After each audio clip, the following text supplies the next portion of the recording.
The organization of the immune system. The immune system is a collection of barriers, cells, and soluble proteins that interact and communicate with each other in extraordinarily complex ways. The modern model of immune function is organized into three phases of immune response, based on the timing of their effects. Ideally, this response will rid the body of a pathogen entirely. Think of a primary infection as a race between the pathogen and the immune system. The pathogen bypasses barrier defenses and starts to multiply in the host body. During the first 4 to 5 days, the innate immune response will partially control but not stop the pathogen growth. The slower but more specific and effective adaptive immune response gears up and becomes progressively stronger. It will begin to clear the pathogen from the body. This clearance is referred to as seroconversion.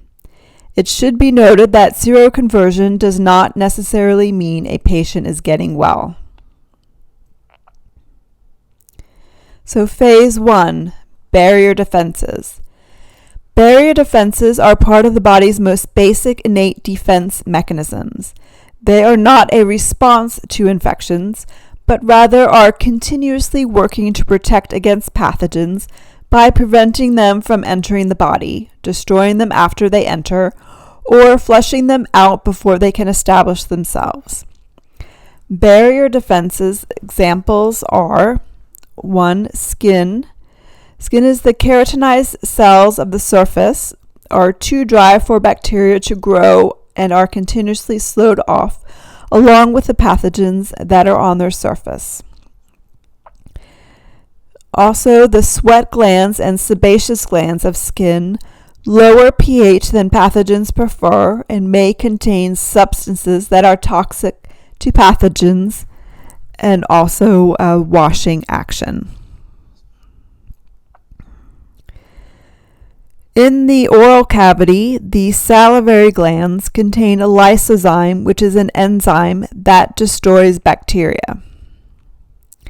In the stomach, the low pH stomach acid is fatal to many pathogens. The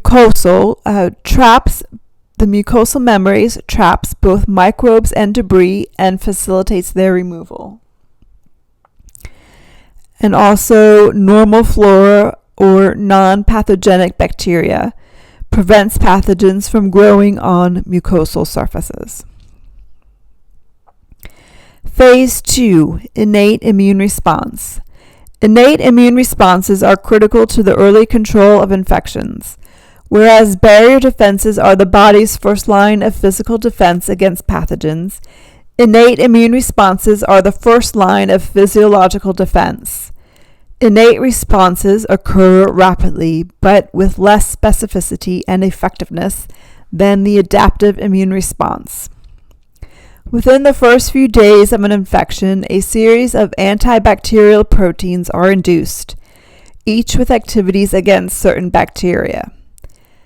Additionally, interferons are induced that protect cells from viruses in their vicinity. Finally, the innate immune response does not stop when the adaptive immune response is developed. In fact, both can cooperate and one can influence the other in their responses against pathogens. Innate immune responses and early induced responses are in many cases ineffective at completely controlling pathogen growth, but they slow pathogen growth and allow time for the adaptive immune response to strengthen and either control or eliminate the pathogen. The innate immune system also sends signals to the cells of the adaptive immune system, guiding them in how to attack the pathogen. Cells of the innate immune system.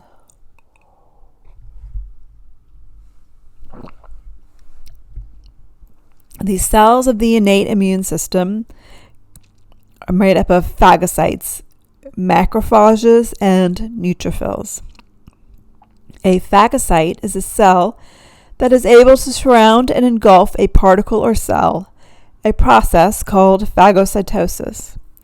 The phagocytes of the immune system engulf other particles or cells, either to clean an area of debris, old cells, or to kill pathogenic organisms such as bacteria. Macrophages, neutrophils, and dendritic cells are the major phagocytes of the immune system and are the body's fast-acting frontline immunological defense against organisms that have breached barrier defenses and have entered the body. Macrophages not only participate in innate immune responses, but have also evolved to cooperate with lymphocytes as part of the adaptive immune response.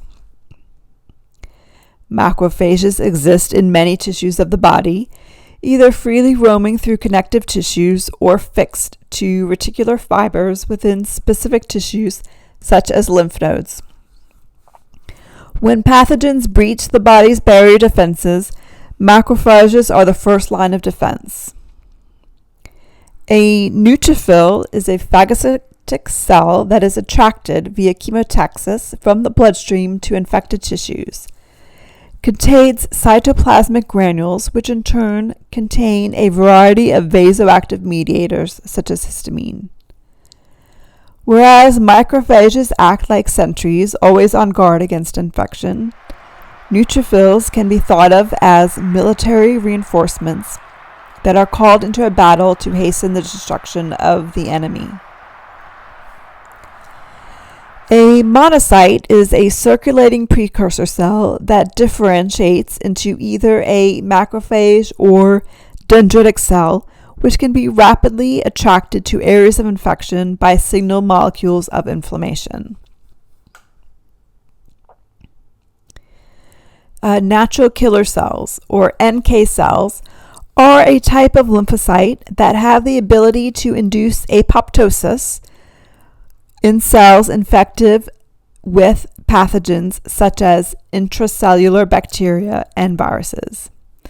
If apoptosis is induced before the virus has the ability to synthesize and assemble all of its components, no infectious virus will be released from the cell, thus preventing further infection.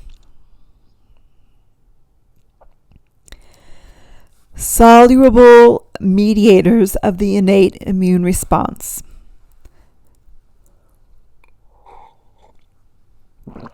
The previous discussions have alluded to chemical signals that can induce cells to change various physiological characteristics, such as the expression of a particular receptor.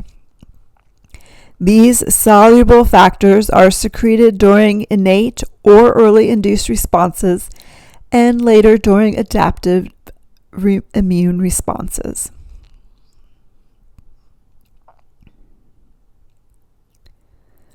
Cytokines and chemokines. A cytokine is a signaling molecule that allows cells to communicate with each other over short distances.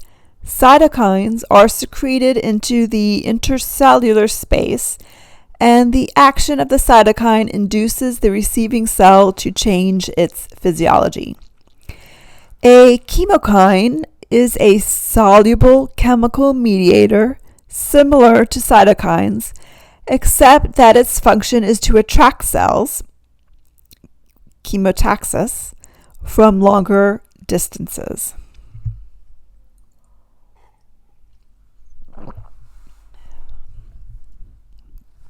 Early induced proteins. Early induced proteins are those that are not constitutively present in the body, but are made as they are needed early during the innate immune response. Interferons are an example of early induced proteins. Cells infected with viruses secrete interferons that travel to adjacent cells and induce them to make antiviral proteins. Thus, even though the initial cell is sacrificed, the surrounding cells are protected. Inflammatory response. The hallmark of the innate immune response is inflammation. Stub a toe, cut a finger, or do any activity that causes tissue damage and inflammation will result with its 4 characteristics: heat, redness, pain, and swelling. Loss of function is sometimes mentioned as a 5th characteristic. It is important to note that inflammation does not have to be initiated by an infection, but can also be caused by tissue injuries.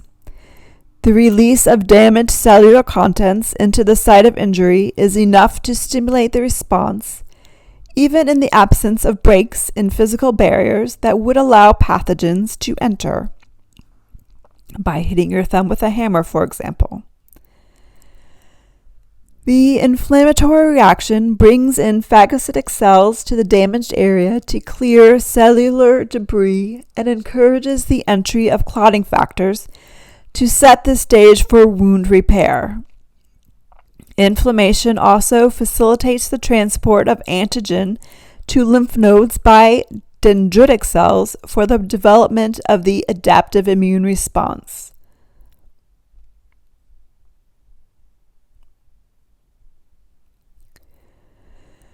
The released contents of injured cells stimulate the release of substances from mast cells, including histamine, leukotrienes, and prostaglandins. Histamine increases blood flow to the area by vasodilation, resulting in heat and redness. Histamine also increases the permeability of local capillaries, causing plasma to leak out and form interstitial fluid, resulting in swelling. Leukotrienes attract neutrophils from the blood by chemotaxis. When local infections are severe, neutrophils are attracted to the site of infections in large numbers, and as they phagocytize the pathogens and subsequently die, their accumulated cellular remains are visible as pus at the site of infection. Prostaglandins cause vasodilation by relaxing vascular smooth muscle and are a major cause of the pain associated with inflammation. Non-steroidal anti-inflammatory drugs such as aspirin and ibuprofen relieve pain by inhibiting prostaglandin production. Acute inflammation is a short-term innate immune response to an insult to the body. If the cause of inflammation is not resolved, however, it can lead to chronic inflammation, which is associated with major tissue destruction and fibrosis.